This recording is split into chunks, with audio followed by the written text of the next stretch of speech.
안녕하세요. 오늘도 저는 동영상을 올리는 일로 하루 일과를 시작하고 있습니다. 강의실에서 여러분들을 만나는 일이 얼마나 마음 편하고 행복한 일상이었는지 다시 한번 깨닫게 되는군요. 하지만 21세기를 살아가는 우리는 전 지구적 재난 사태에도 불구하고 이렇게 온라인 상에서지만 정상적인 교육을 이어가고 있습니다.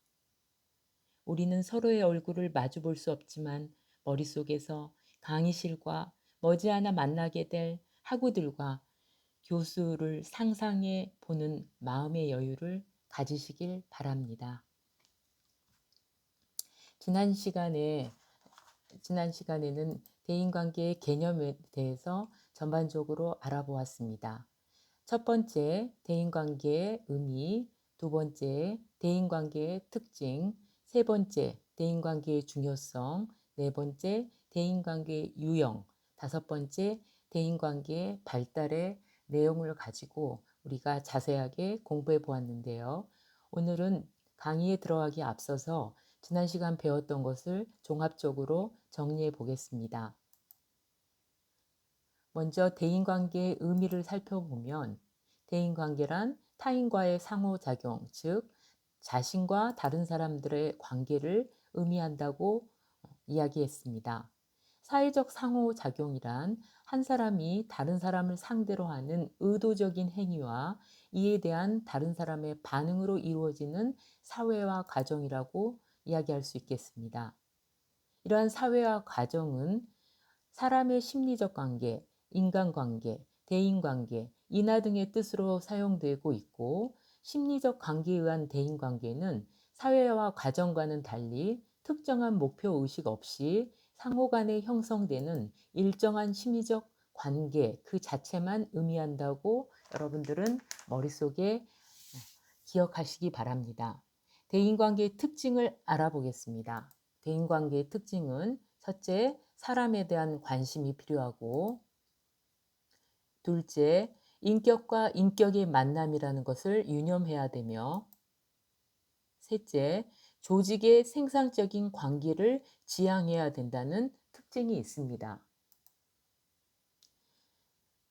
대인관계의 중요성을 살펴보겠습니다. 대인관계의 중요성은 첫째, 대인관계를 통하여 사람다움을 배우게 됩니다.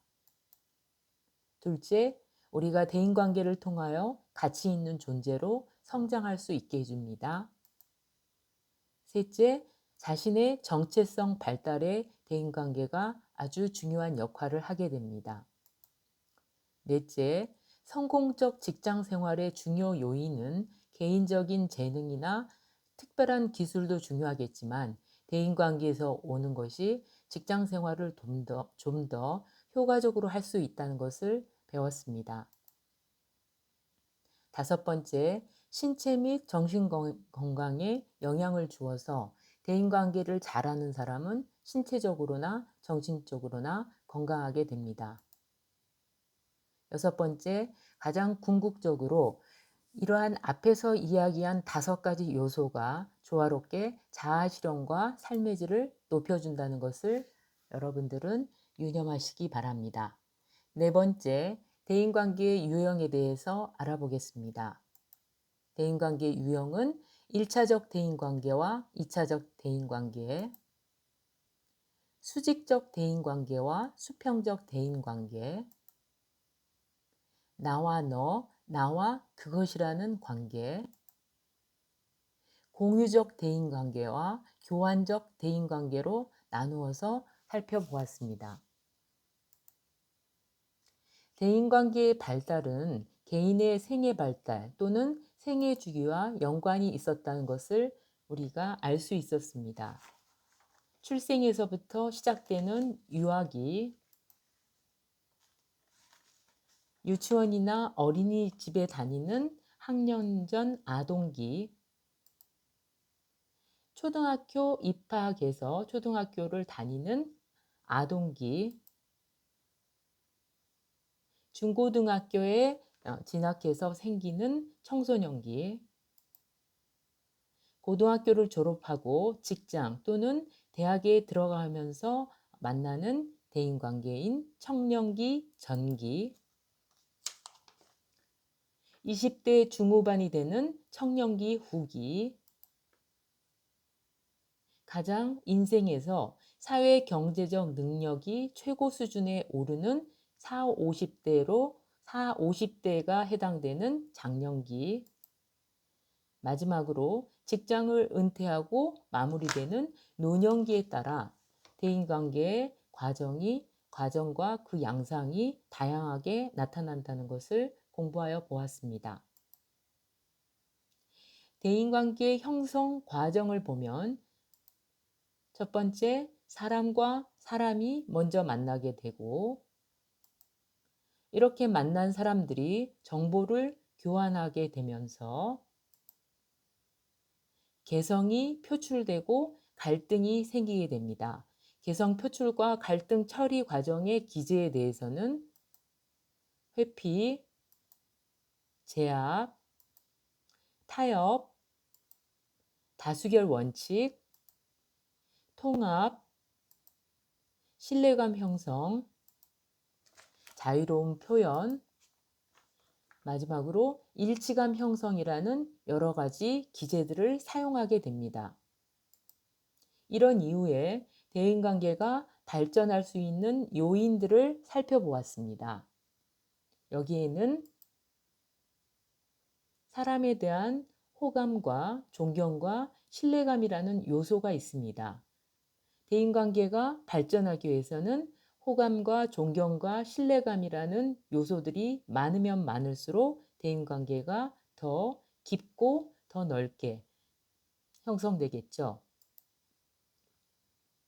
두 번째, 유사성의 특징이 있는데 유사성은 서로 비슷한 성격, 비슷한 삶의 태도, 삶의 가치관, 철학, 성향들을 가진 사람들이 뭉친다고 생각하는 유사성의 원칙에 따라 서로 만나게 되겠죠. 세 번째, 가장 중요한 요소도 할 수 있는데 서로 함께 있으면 친밀하게 되고 좋아할 수 있는 기회가 많이 생기게 됩니다. 그래서 접촉이 많으면 많을수록 친밀감이 증가하고 다시 1번에서 말한 호감이 더 많이 축적되게 됩니다. 네 번째, 대부분 신체적으로 가까운 거리에 있는 사람들과 친분 관계를 맺게 되게 됩니다. 그래서 가깝게 살고 일하며 상호작용을 많이 하는 사람들과 친구가 되기 쉽습니다. 다섯 번째, 신체적인 매력이 중요한 요소로 지적되고 있습니다. 그래서 사람들은 사교적이고 리더십이 있고 따뜻한 성격의 지적인 매력이 있는 사람을 더 좋아하는 경향이 있다고 합니다. 이것은 여자보다 남자에게 더 두드러진다는 연구 결과가 있습니다. 남녀 교제 시 여러 가지 중요 요인 중에서 남자들은 특히 신체적인 매력을 중요하게 생각하는 경향이 있습니다. 여섯 번째, 사람들은 자기에게 이익을 주는 친구를 더욱더 대인관계를 발전할 수 있는 중요 요소라고 생각합니다. 여기에는 물질적, 정신적 요소들이 함께 복합되어 있습니다. 보면 정보를 교환하는 보상이라든지 애정, 지위, 돈, 기술, 친절과 같은 보상의 요인을 서로 주고받아야만이 대인관계가 발전한다는 것을 알 수 있었습니다. 오늘 이 시간에는 성숙한 대인관계에 대해서 공부해 보겠습니다. 사람들과의 만남은 서로의 성장과 발전에 도움이 되는 건설적인 것을 추구하고 있습니다. 어떤 사람들의 경우에는 부적응적인 대인관계로 인해서 주변 사람들에게 상처를 주고 이로 인해서 자신도 괴로움을 경험하기도 합니다. 심리학적인 관점에서 성숙한 대인관계는 건강한 성격이 바탕이 되는 것을 전제로 하고 있습니다. 즉, 성숙한 대인관계는 결국 성숙한 성격을 가진 사람에게 가능한 것으로 그들의 대인관계의 특징은 다음과 같습니다. 첫째, 성숙한 사람은 대인관계에 대한 현실적인 욕구와 동기를 지닌다고 합니다. 그럼 여기에서 현실적인 동기란 현실 상황에 맞추어 조절된 동기를 의미하며 이를 위해서는 동기에 대한 조절 능력이 필요하겠습니다. 다시 말해서 동기는 환경에 대한 고려 없이 충족되고자 하는 내면적인 힘을 의미합니다. 성숙한 사람은 대인 동기와 현실의 환경을 잘 조화시키는 사람입니다. 즉, 대인 동기를 과도하게 억압하거나 충동적으로 발산하는 것이 아니라 적절하게 조절할 수 있는 능력을 지닌 사람인 것입니다. 둘째, 성숙한 사람은 대인관계에 대해 현실적이고 유연한 신념을 가지고 있습니다. 성숙한 사람은 사람과 사람 관계, 즉 대인관계에 대한 깊은 관심을 지닌 동시에 사람의 본성에 대한 깊은 이해가 있습니다. 사람은 무한히 착하고 헌신적인 측면만 가지고 있는 것이 아니라 동시에 무한히 악하고 이기적인 측면을 지닌 존재라는 사실을 깊이 인식하는 것입니다. 또한 대인관계의 다양성과 가변성에 대한 현실적인 이해를 가지고 있습니다. 그렇기 때문에 다른 사람에 대해서 비현실적이고 경직된 기대를 갖지 않고 성숙한 사람은 수용적이고 개방적인 태도를 갖게 되는 것입니다.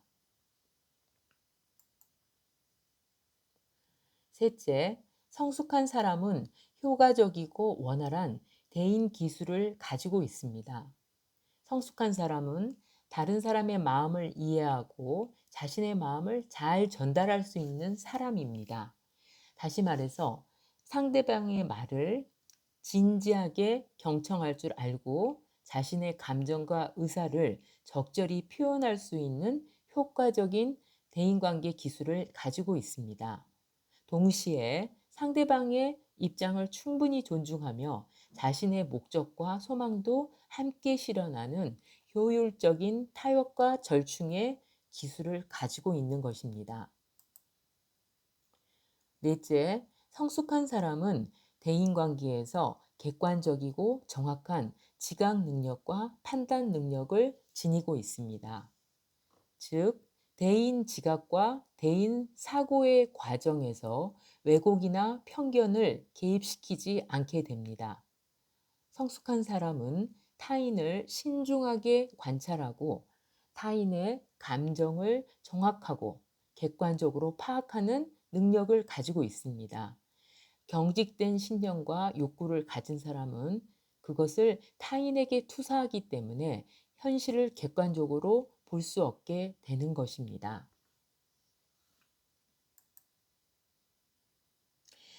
마지막으로 성숙한 사람은 대인관계 속에서 안정된 감정 상태를 유지할 수 있게 합니다. 성숙한 사람은 타인과의 관계를 조화롭게 유지하기 때문에 불필요한 부정적 대인 감정을 그다지 경험하지 않게 됩니다. 누구나 대인관계에서 불필요한 부정적 감정을 전혀 갖고 있지 않을 수는 없지만 그 강도가 강하지 않기 때문에 큰 감정의 동요를 나타내지 않습니다.